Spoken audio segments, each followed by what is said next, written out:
真係長談深入時事話題。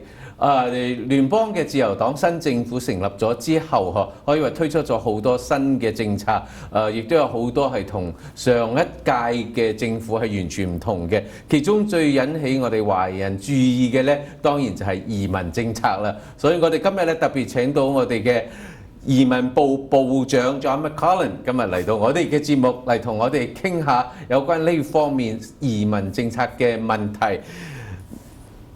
Honorable McCallum, thank you very much for coming here for us. Thank you. Pleasure to be with you. Yeah, this is the second time you are here. You were the opposition and now you're the government. Right. So that is a big difference, right? It's a big difference. I prefer to be the government.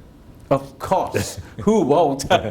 Well, you have just came back from China and the Philippines, and there were many news coming out. For instance, you have increased from 5 office to 10 office and planning to 50 office. 15. 15? Yes. Oh, I only remember the 5, but even better. So all these changes, can you share with us what you felt is the biggest achievement that you have during this visit? Okay, it was a very good visit, and it was in the lead up to the Prime Minister's visit in a few weeks for the G20 conference. And the underlying point is that Canada and China both want to establish broader and deeper ties with each other for trade, for investment, and for people. And my area is people, immigration. Mm-hmm. And so what we want to do is to move from 5 visa application centers, which we have today, to 10, and ultimately perhaps to 15.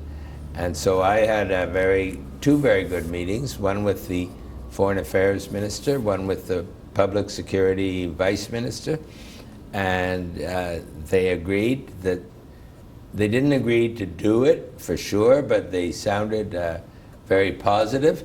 So I'm hopeful that this could be announced when the Prime Minister visits, because we want to open these additional visa application centers around the country so that Chinese people have many different places they can go to apply for a visa to come to Canada, because we want more to come, whether they're tourists or students or temporary workers. We want to make it easy for more Chinese people to come to Canada.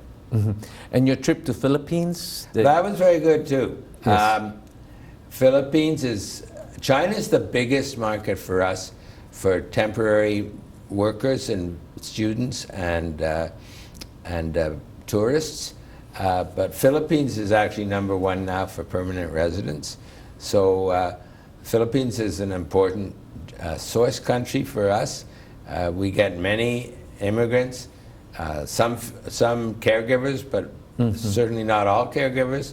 And so I was really there to meet our own people on the ground, meet some of the government representatives. But we don't have any big challenges with the Philippines. I think it's going quite smoothly. Talking about challenges, our relationship with China is always a sweet relationship, but with a spray of sour cream. But for instance, recently we always welcome the Chinese to come, but there seems to have some negative feelings on both sides too. For the Chinese side, Canada is viewed as a hot market for the Chinese illicit money, and also a haven to shelter the criminals. So this is the accusation.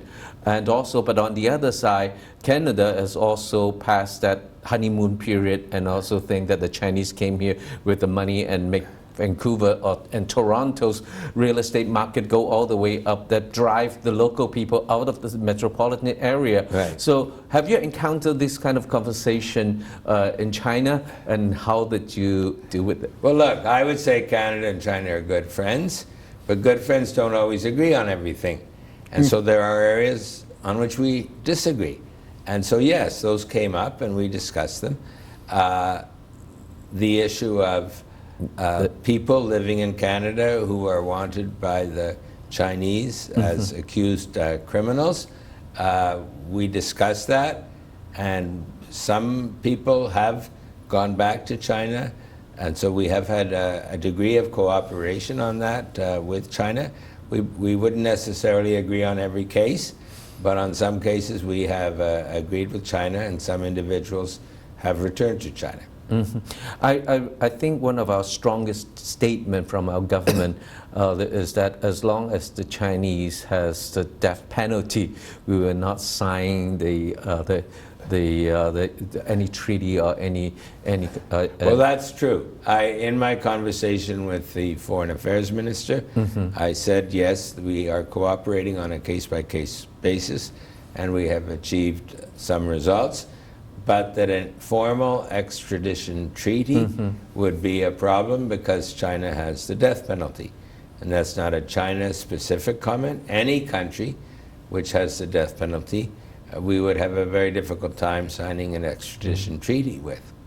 So did you also get any complaints about the 15% foreign buyers tax? That was not mentioned. That's by the provincial government. It's not by the federal government, but that topic did not come up.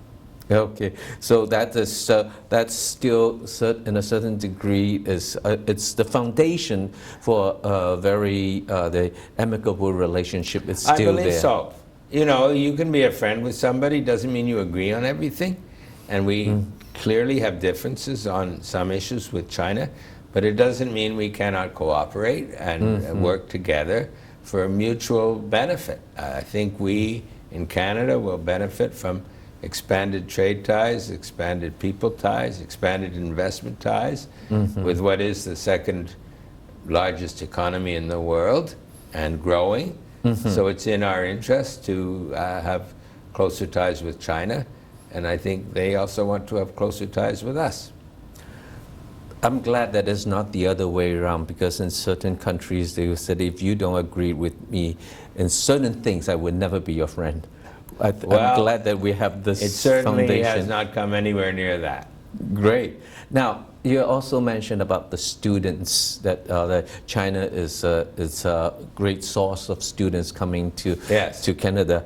I think it's not only in terms of numbers, it's also in terms of the quality of the students. So, but earlier this March, you have also expressed that you will make it easier for international students who have been shortchanged by the express entry system. Can you elaborate on that? Well, look, if I consider all the different people in the world, I think that in terms of future Canadian citizens, international students are second to none.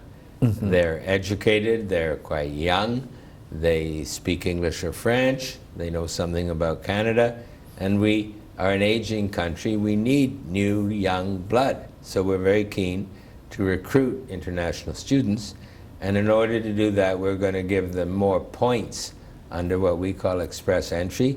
That's a system where the more points you get, the more likely we'll invite you to come. So international students will get more points, which will make it easier for them to become permanent residents.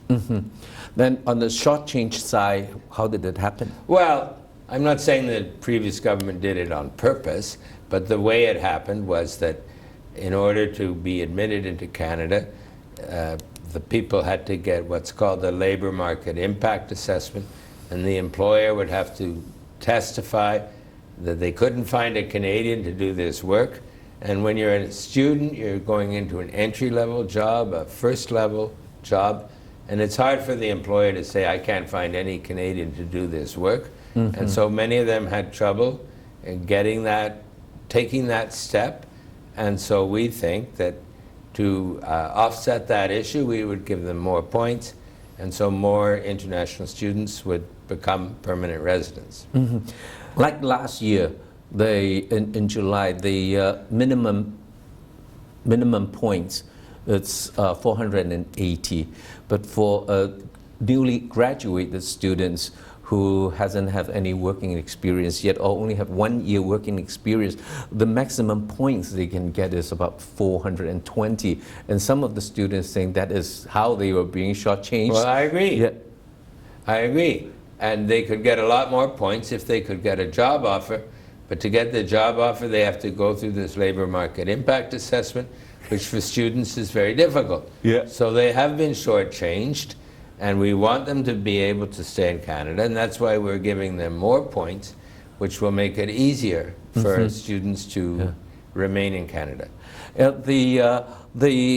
According to the government's website, new policies, particularly to address this issue, will come in the fall.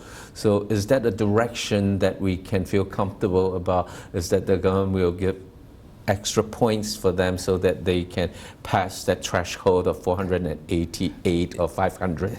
Yes. It doesn't mean that every single international student will pass the threshold, but much more will pass that threshold after we raise the points than is the case today. I think they're all very excited to Good. hear that. Well, but do you think when in fall it will be I don't formally have announced? a precise date, but clearly in the fall. I think many of them is looking forward to that, because that's what I've heard from many foreign students who talk to me about this. I'm very glad they want to come to Canada, because we want to welcome them here. Yes, let's take a break and we continue to talk how we welcome new Canadians.